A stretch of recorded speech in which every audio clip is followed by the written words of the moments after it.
আজকে বর্তমান দেখা যায় আমরা ইবাদত করি ঠিকই, কিন্তু ইবাদতটা আল্লাহ তাআলা সন্তুষ্ট অর্জনের জন্য হয় না, মানুষকে দেখানোর জন্য হয়।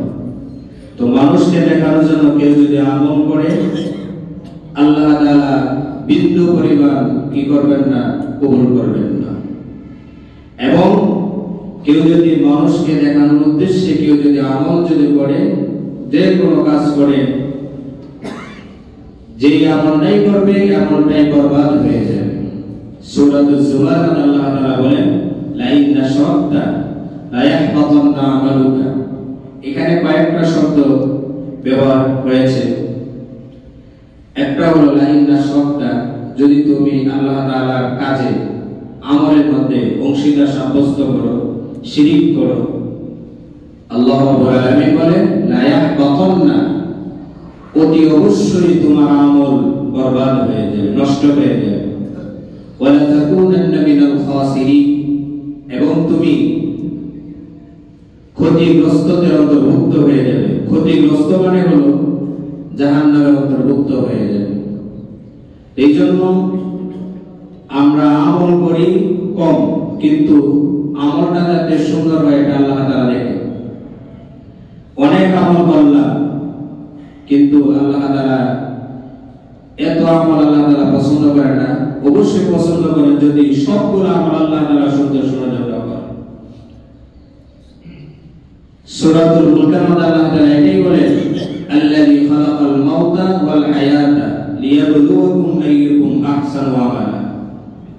তিনি হলেন ওই সত্তা যিনি জীবন এবং মৃত্যু সৃষ্টি করেছেন তোমাদেরকে পরীক্ষা করার জন্য, এবং তিনি পরীক্ষা করবেন তোমাদের মধ্যে কর্মে আমলে কার আমলটা সবচেয়ে সুন্দর, এটা আল্লাহ তাআলা দেখেন।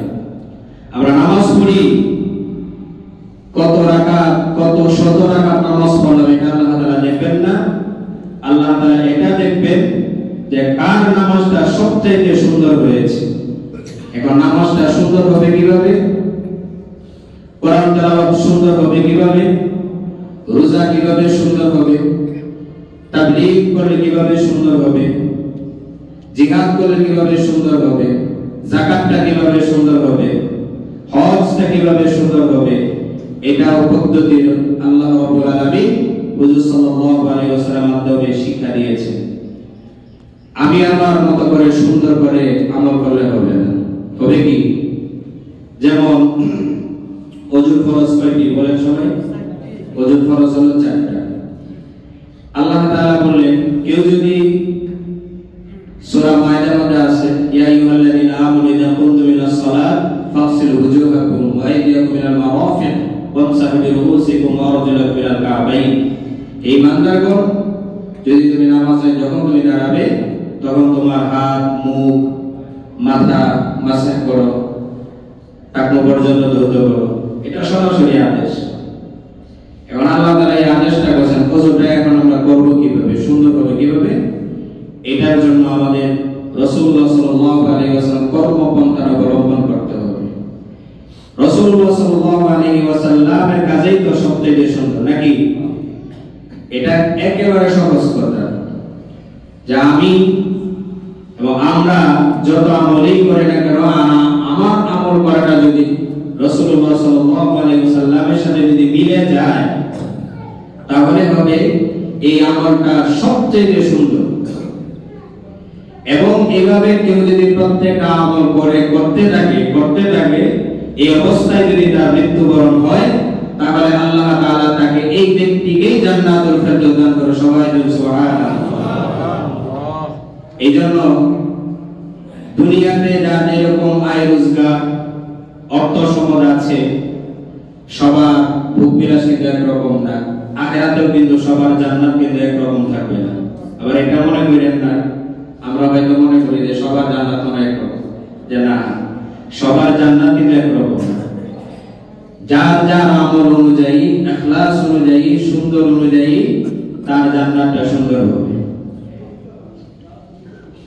কেউ যদি একবার যদি বলে মন থেকে লা ইলাহা ইল্লাল্লাহ মুহাম্মাদুর রাসূলুল্লাহ, অথবা আশহাদু আন লা ইলাহা ইল্লাল্লাহ ওয়া আশহাদু আন্না মুহাম্মাদার রাসূলুল্লাহ, এই 3টা শব্দ যদি বলে, তাহলে সে জান্নাতুল ফেরদৌস দান হবে। আবার এটা মনে করেন না, আমরা হয়তো মনে করি যে সবার জান্নাত মনে একরকম, যে না, সবার জান্নাত কিন্তু একরকম না। যার যার আমল অনুযায়ী, ইখলাস অনুযায়ী, সুন্দর অনুযায়ী তার জান্নাতটা সুন্দর হবে। কেউ যদি একবার যদি বলে মন থেকে লা ইলাহা ইল্লাল্লাহ মুহাম্মাদুর রাসূলুল্লাহ, অথবা আশহাদু আন লা ইলাহা ইল্লাল্লাহ ওয়া আশহাদু আন্না মুহাম্মাদার রাসূলুল্লাহ, এইটা কেউ যদি মন থেকে একবার যদি বলে, মনে প্রাণে আল্লাহ তাআলাকে বিশ্বাস করে, আল্লাহ রাব্বুল আলামিন ওই বান্দার জন্য, ওই বান্দির জন্য জান্নাতটা লিপিবদ্ধ করে রাখেন।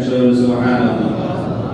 এবং জান্নাত মানে একটা উদ্যান, একটা খোলা মাঠ, একটা বাগান।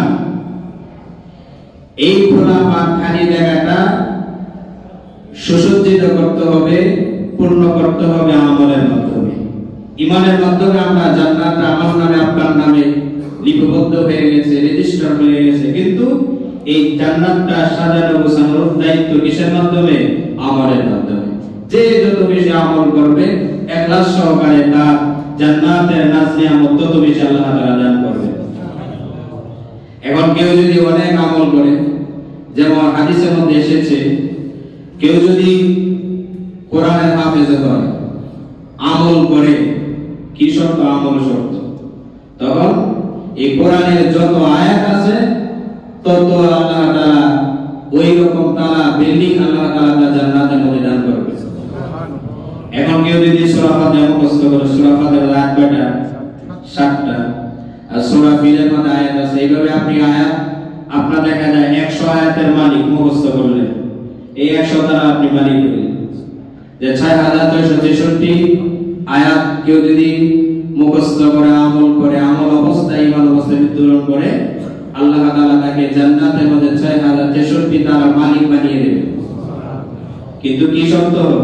আমল শর্ত। এখন তো দেখা যায় আমরা হাফেজ হয়ে যাই, কিন্তু আমল করি না। বর্তমান যুগে আমল নাই। যেভাবে কোরআন সুন্দর করা হয়, তাজবিদ সহকারে মধুর কণ্ঠে পড়া হয়, সেভাবে আমলের প্রতি আমরা খেয়াল করি না। এটাই বাস্তব কথা। আমরা কোরআনকে যত সুন্দর করার চেষ্টা করি, আমল আমরা তত সুন্দর করার চেষ্টা করি না।